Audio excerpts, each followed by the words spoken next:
3/2 ratio में दिया हुआ है। फाइंड रेक्टेंगल का पेरीमीटर और एरिया चाहिए। तो पेरीमीटर एरिया निकालने के लिए लेंथ और ब्रेथ चाहिए। 90 डिग्री ये बेस हो जाता है और ये परपेंडिकुलर हो जाएगा, ये हाइपोटेनियस। बेस इसका लेंथ हो जाएगा और परपेंडिकुलर इसका ब्रेथ हो जाएगा। एरिया ऑफ रेक्टेंगल का फॉर्मूला क्या होता है, एल इंटू बी, और पेरीमीटर का 12 प्लस बी जानते हैं। मतलब हम लोग को ये दोनों साइड चाहिए, पी और बी पहले हम लोग साइड निकाल लेते हैं, उसके बाद हम लोग एरिया और पेरीमीटर फाइंड करेंगे। तो पहले हम लोग को क्या दिया, cot alpha is equal to 3/2, जिसको हम लोग मान लेते हैं कॉट का फॉर्मूला था b/p।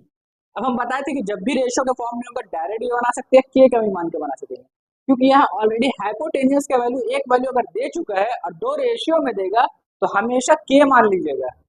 ठीक है, अगर कुछ नहीं दिया हुआ है, डायग्रामेटिकली नहीं दिया हुआ है, डायरेक्ट tan इज इक्वल, जिससे पहले जो बताया गया वहाँ डायग्राम नहीं था, सिर्फ डायरेक्ट क्वेश्चन दिया हुआ था, तो उसमें आप बिना के भी मानेंगे तो चलेगा। ध्यान रखिएगा यहाँ पर हम लोग को के मानना जरूरी है।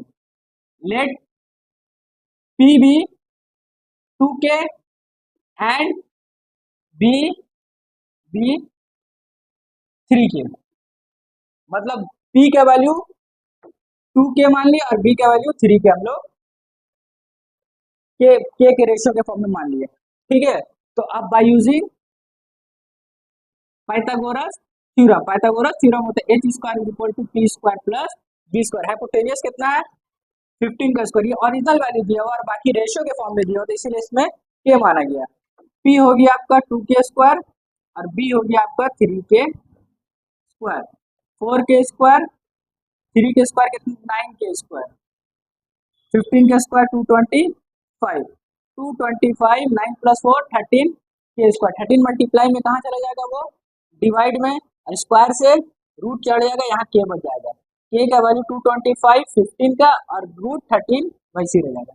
225, 15 का रूट निकल गया और रूट 13 वैसे रह गया। ये आ गया के का वैल्यू, इसका वैल्यू आया के।